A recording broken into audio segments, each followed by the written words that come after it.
Morning, नमस्कार और जोहार। आप सभी का स्वागत है द न्यूज पोस्ट में और मैं हूं आपके साथ सुहाना। खबरों में आगे बढ़ेंगे। आज के झारखंड की तमाम 24 बड़ी खबरें और महत्वपूर्ण खबरों से रूबरू कराएंगे, लेकिन इससे पहले अगर आपने नहीं किया है द न्यूज पोस्ट को सब्सक्राइब, तो सबसे पहले आप हमारे चैनल को सब्सक्राइब करें, बेल आइकन पर क्लिक करना ना भूलें, क्योंकि इससे आपको राज्य भर की तमाम अपडेट मिलती रहेगी। तो चलिए शुरू करते हैं आज की महत्वपूर्ण खबरों से। झारखंड में इस समय मौसम में उतार चढ़ाव देखने को मिल रहा है। आज राज्य के अधिकांश जिलों का तापमान सामान्य से अधिक रहने की संभावना है। राजधानी रांची में अधिकतम तापमान 25 डिग्री सेल्सियस और न्यूनतम तापमान 9 डिग्री सेल्सियस रहेगा। वहीं जमशेदपुर में अधिकतम तापमान 27 डिग्री और न्यूनतम तापमान 14 डिग्री सेल्सियस रह सकता है। धनबाद में अधिकतम तापमान 24 डिग्री और न्यूनतम 9 डिग्री रहेगा। डाल्टनगंज में अधिकतम 24 डिग्री और न्यूनतम 8 डिग्री, जबकि देवघर में अधिकतम 23 डिग्री और न्यूनतम तापमान 10 डिग्री सेल्सियस दर्ज होने की संभावना है। ऐसा लगता है कि झारखंड अब अलकायदा का सेंटर पॉइंट बन गया है। लगातार एजेंसी कार्रवाई कर रही है, लेकिन एक एक दहशतगर्द के चेहरे सामने आते जा रहे हैं। सूत्रों के मुताबिक अभी 15 आतंकी झारखंड में सक्रिय है, जो स्लीपर सेल के रूप में काम कर रहे हैं। झारखंड से देश को दहलाने की साजिश रच रहे हैं। अब एक बार फिर झारखंड का आतंकी कनेक्शन सामने आया है। पुलिस सोर्सेज की माने तो झारखंड में बड़े पैमाने पर स्लीपर सेल आतंकी की रणनीति बना रहे हैं, जो कहीं ना कहीं किसी बड़ी घटना को अंजाम देने की फिराक में है। हालांकि तमाम स्लीपर सेल एटीएस की रडार पर है, जिनमें से कई लोगों को गिरफ्तार भी किया जा चुका है। मामले में 6 संदिग्ध की अब तक गिरफ्तारी हो चुकी है, लेकिन अभी 15 और संदिग्ध एंटी टेररिस्ट स्क्वाड की रडार पर है। छापेमारी के दौरान इंडियन सब कॉन्टिनेंट मॉड्यूल से कनेक्शन रखने वाले कई लोगों को गिरफ्तार भी किया गया, जिसमें ज्यादातर लोग झारखंड से थे। उनमें से एक नाम चान्हो निवासी शहबाज का था, जो राजस्थान से फरार चल रहा है, लेकिन टेक्निकल सर्विलांस के जरिए एटीएस को इसमें भी कामयाबी मिली और बीते दिनों शहबाज को लोहरदगा जिले से गिरफ्तार कर लिया गया। झारखंड में पेंशन का मामला हाईकोर्ट पहुंच गया है। एक तरफ जहां झारखंड सरकार हर महीने मैया सम्मान योजना के तहत 2500 रुपए हर महीने महिलाओं के खाते में भेज रही है, तो वहीं दूसरी तरफ करीब 23 वर्षों से शिक्षा विभाग में कार्यरत लाइब्रेरियन के पेंशन को भुगतान नहीं किया गया। अब इस मामले को लेकर हाईकोर्ट से सरकार से नाराजगी जताई गई है। यही नहीं, कोर्ट ने यह भी टिप्पणी कर दी है कि एक तरफ सरकार के पास विधवा को पेंशन देने के लिए पैसे नहीं है, लेकिन चुनावी वादे पूरे करने के लिए मैया योजना समेत अन्य योजनाओं के तहत लोगों को सीधे खाते में पैसे भेजे जा रहे हैं। रतन देवी नामक प्रार्थी ने हाईकोर्ट में याचिका दायर की है। दायर याचिका में कहा गया है कि उनके पति राजशेखर तिवारी चतरा जिले में लाइब्रेरियन थे।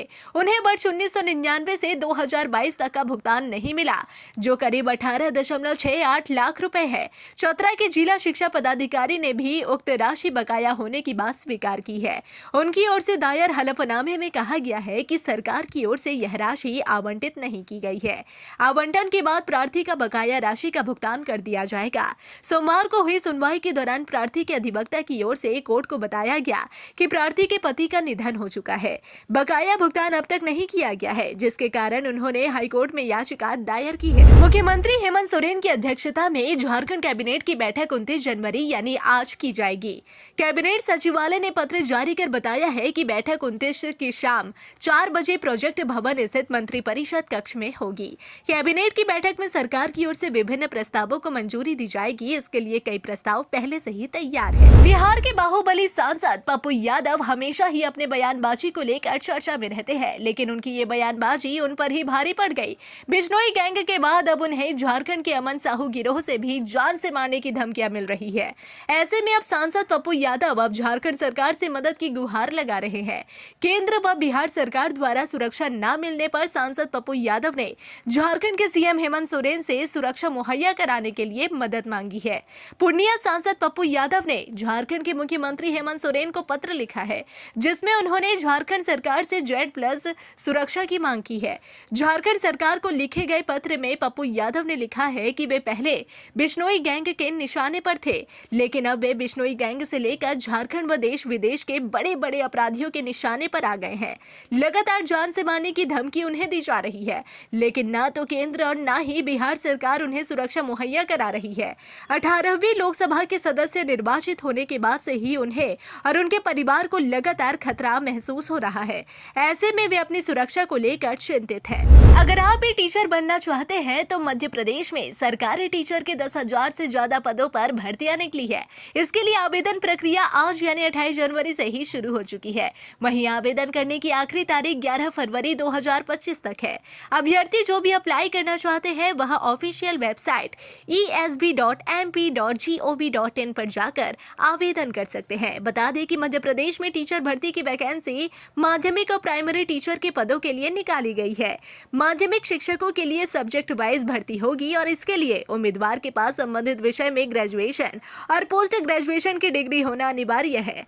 इसके अलावा 2 वर्षीय बैचलर एजुकेशन की डिग्री भी होनी चाहिए। अलग अलग पदों के लिए योग्यता भी अलग अलग मांगी गई है। अधिक जानकारी के लिए जारी नोटिफिकेशन देख सकते हैं। 2 फरवरी को झामुमो का 46वां झारखंड दिवस है। प्रमंडल स्तरीय कार्यक्रम दुमका के गांधी मैदान में कार्यक्रम का आयोजन किया जाएगा। कार्यक्रम की सफलता को लेकर जगह जगह बैठकों का दौर जारी है। झारखंड दिवस संथाल परगना प्रमंडल के लोगों के लिए किसी उत्सव से कम नहीं है। प्रमंडल के सभी 6 जिलों से काफी संख्या में लोग कार्यक्रम में शामिल होने दुमका पहुंचते हैं। दोपहर बाद कार्यक्रम की शुरुआत होती है जो देर रात तक चलता है। इस बार झारखंड दिवस पार्टी के लिए बेहद खास है। पिछले वर्ष कथित जमीन घोटाला मामले में हेमंत सोरेन के जेल में रहने के कारण कार्यकर्ताओं में झारखंड दिवस कार्यक्रम को लेकर उत्साह की कमी थी। इस बार झामुमो ने दोबारा सत्ता में वापसी की है। हेमंत सोरेन के नेतृत्व में इंडिया गठबंधन की सरकार बनी है। पिछले वर्ष हुए लोकसभा चुनाव में संथाल परगना प्रमंडल के 3 में से 2 सीट, जबकि विधानसभा चुनाव में प्रमंडल के 18 में से 11 सीट पर झामुमो ने कब्जा जमाया। इंडिया गठबंधन ने 17 सीट पर कब्जा जमाया, जबकि एकमात्र सीट जरमुंडी से भाजपा को सफलता मिली।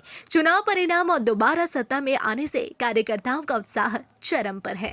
लातेहार के सेशन कोर्ट में एक बड़े मामले की सुनवाई हुई। सेशन जज द्वितीय संजय कुमार दुबे की अदालत में इस फैसले को सुनने के लिए लोगों की भीड़ लगी थी। आपको बता दें कि दुष्कर्म के मामले में एक रेलवे कर्मचारी और गोदांग गांव निवासी उपेंद्र कुमार सिंह को आजीवन कारावास की सजा और 5 लाख रुपए का जुर्माना भी लगाया गया।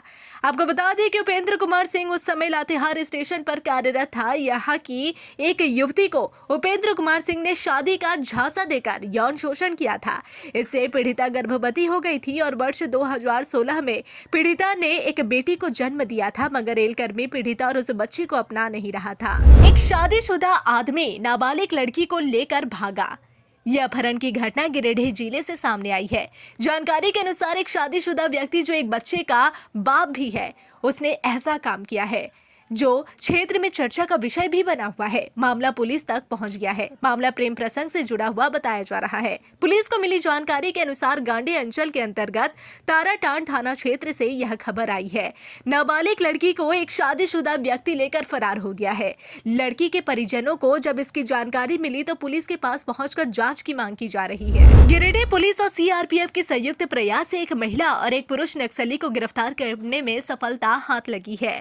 बताया जाता है कि दोनों कुख्यात प्रबंधित नक्सली प्रमुख प्रयाग मांझी उर्फ विवेक उर्फ करंदा के दस्ते के सदस्य है। पुलिस ने इनके पास से एक 9 mm के पिस्तौल के साथ साथ 9 mm के 2 जिंदा गोली भी बरामद की है। मामले की जानकारी एएसपी सुजीत कुमार ने मधुबन थाना में प्रेस वार्ता कर पत्रकारों को दी और बताया कि पुलिस अधीक्षक गिरिडीह को 28 जनवरी को सूचना दी गई थी कि जंगली पहाड़ी क्षेत्र में कुछ माओवादी संगठन के 10-10 सदस्य के भ्रमणशील होने की सूचना है। जमशेदपुर के बिष्टुपुर पुलिस को एक बड़ी सफलता हाथ लगी है, जहां पुलिस ने डकैती मामले का खुलासा कर दिया है। इस मामले में पुलिस ने कुल 5 लोगों को गिरफ्तार कर लिया। इनके पास से लूटे गए सभी सामान की बरामदगी की गई है। वहीं डकैती में उपयोग किया गया ऑटो को भी पुलिस ने जब्त कर लिया। एसएसपी किशोर कौशल ने प्रेस वार्ता कर जानकारी देते हुए कहा कि 19 जनवरी को देर शाम डिलीवरी मैन बनकर बिष्टुपुर के एक घर में घुसकर डकैती की घटना को अंजाम दिया गया था, जिसके बाद सीसीआर डीएसपी के नेतृत्व में एक टीम का गठन किया गया। टीम ने जांच के क्रम में कदमा से इन सभी को गिरफ्तार कर लिया है। एसएसपी ने कहा कि इनमें सभी अपराधी प्रवृत्ति के लोग हैं। ये लोग पूर्व में भी कई मामले में जेल जा चुके हैं। झारखंड के पूर्वी सिंहभूम पटमदा के कस्तूरबा गांधी आवासीय बालिका विद्यालय की बैंड टीम की छात्राओं ने सीएम हेमंत सोरेन से मुलाकात की। सीएम हेमंत सोरेन ने छात्राओं को नई दिल्ली में 24-25 जनवरी को आयोजित नेशनल स्कूल बैंड कंपटीशन में पूरे देश में प्रथम स्थान हासिल करने के लिए उन्हें सम्मानित किया। साथ ही छात्राओं को बधाई देते हुए कहा कि झारखंड के लिए यह एक बड़ी उपलब्धि है। एक सरकारी विद्यालय की छात्राओं ने बैंड कंपटीशन के जरिए अपनी प्रतिभा को पूरे देश के समक्ष पेश कर झारखंड का नाम रोशन किया है। उन्होंने बैंड टीम के सभी सदस्यों को भविष्य में और बेहतर प्रदर्शन करने के लिए शुभकामनाएं भी दी। रांची विश्वविद्यालय का नाम बदलने को लेकर अबुआ अधिकार मंच ने रांची विश्वविद्यालय के कुलपति प्रोफेसर अजित कुमार सिन्हा को एक मांग पत्र सौंपा। पत्र में विश्वविद्यालय का नाम झारखंड के महान शिक्षाविद, समाज सुधारक और आदिवासी संस्कृति के संरक्षक पद्मश्री डॉक्टर रामदयाल मुंडा के नाम पर रखने की मांग की गई है। मंच का कहना है कि पद्मश्री डॉक्टर रामदयाल मुंडा का योगदान शिक्षा, साहित्य, समाज सुधार, राजनीति और सांस्कृतिक पुनर्जागरण के क्षेत्र में अतुलनीय रहा है। उनके नाम पर विश्वविद्यालय का नामकरण करना झारखंड राज्य की सांस्कृतिक और शैक्षिक पहचान को और मजबूत देगा। धनबाद जिला के अवर प्रादेशिक नियोजनालय परिसर में 29 जनवरी 2025 यानी बुधवार को 1020 पदों के लिए सुबह 10 बजे से शाम 4 बजे तक लगेगा रोजगार मेला। जी हां, श्रम नियोजन, प्रशिक्षण एवं कौशल विकास विभाग झारखंड सरकार के अंतर्गत राज्य के बेरोजगार युवक युवतियों के लिए रोजगार का एक नया अवसर प्रदान करने के उद्देश्य से धनबाद जिला में दंतोपंत ठेंगरी रोजगार मेला 2025 का आयोजन 1020 पदों के लिए किया जा रहा है। वैसे इच्छुक सभी उम्मीदवार जो इस मेले में शामिल होना चाहते हैं वे इस रोजगार मेला में महत्वपूर्ण दस्तावेजों के साथ शामिल हो सकते हैं। सेंट्रल यूनिवर्सिटी झारखंड के हॉस्टल के खाने में लापरवाही बरतने का मामला सामने आया है। यहाँ के हॉस्टल के मेज का खाना खाने के बाद कई छात्रों की तबीयत बिगड़ गई है। 2 की हालत गंभीर होने पर उन्हें इलाज के लिए रिम्स अस्पताल में भर्ती करवाया गया है।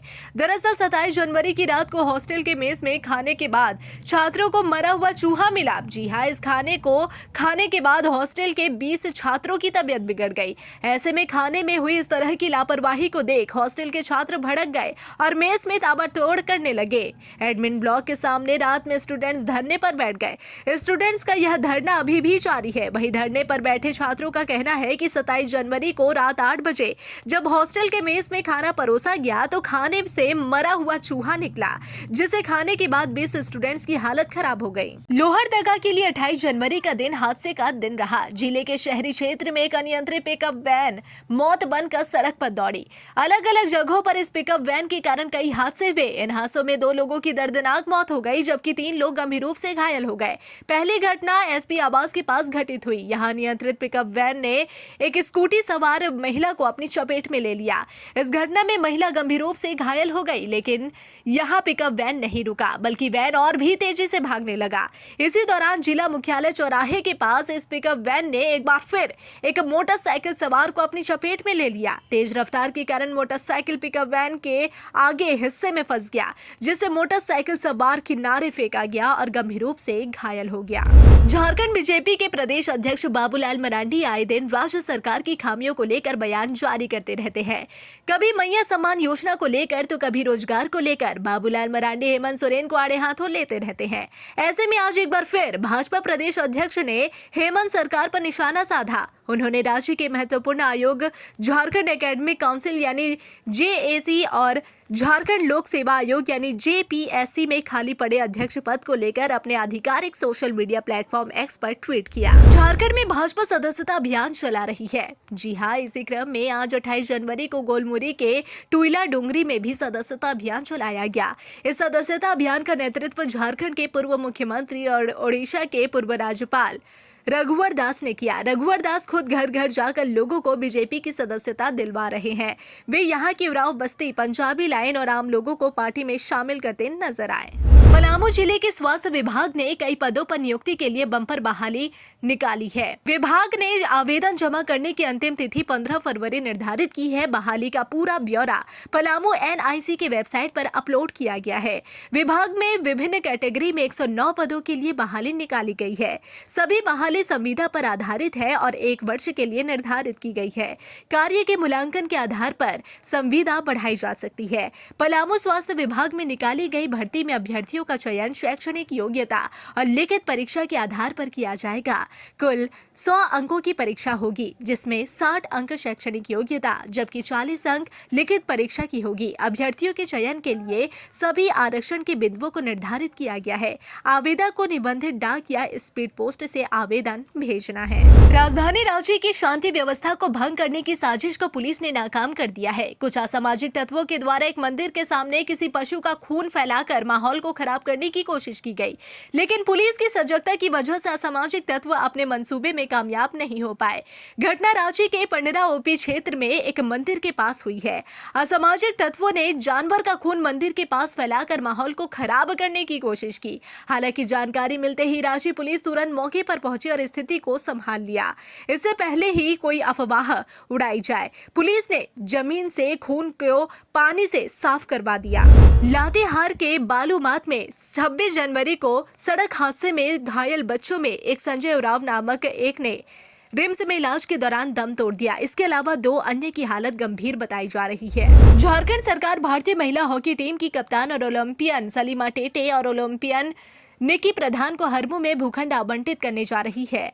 प्रोजेक्ट भवन के एनेक्सी भवन में आयोजित एक भव्य कार्यक्रम के दौरान मुख्यमंत्री हेमंत सोरेन इन दोनों खिलाड़ियों को भूखंड के कागजात सौंपेंगे। कार्यक्रम के दौरान राज्य सरकार के कई मंत्री मौजूद रहेंगे। खेल मंत्री सुदिव्य कुमार सोनू ने सोमवार को विभागीय अधिकारियों के साथ बैठक कर कार्यक्रम के आयोजन पर दिशा निर्देश दिए।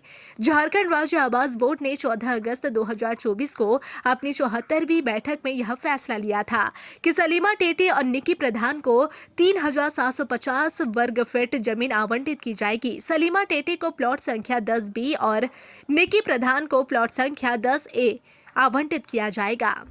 28 दिसंबर 2024 को दुमका जिला के मसलिया थाना क्षेत्र के आश्रम मोड़ के पास संजय राणा से लूटपाट की गई थी। विरोध करने पर अपराधियों ने संजय को गोली मारकर घायल कर दिया था। इलाज के दौरान संजय की मौत हो गई थी। मामले की गंभीरता को देखते हुए एसपी द्वारा इस घटना के उद्भेदन के लिए एसआईटी का गठन किया गया था। आखिरकार पुलिस की मेहनत रंग लाई और ठीक 1 महीने में हत्याकांड का उद्भेदन करते हुए हत्या के आरोप में 5 लोगों को गिरफ्तार किया गया। देवघर में दिन प्रतिदिन साइबर अपराधियों की गिरफ्तारी हो रही है। ये गिरफ्तारी कभी गांव के घरों से तो कभी शहर के भीड़भाड़ वाले इलाकों से हुई, लेकिन अब तो हद ही हो गई। ये साइबर अपराधी अब जंगल झाड़ी का उपयोग करने लगे हैं। इसी कड़ी में गुप्त सूचना के आधार पर देवघर साइबर थाना पुलिस ने सारवा थाना अंतर्गत घोरपरास जंगल से 10 साइबर अपराधी को गिरफ्तार कर लिया है। इसमें से 2 तो नाबालिग है और 4 शातिर है, जिनका मोबाइल नंबर प्रतिबिंब ऐप पर मौजूद है। फिलहाल इस बुलेटिन में बस इतना ही। ऐसे ही तमाम खबरों के लिए बने रहे द न्यूज़ पोस्ट के साथ।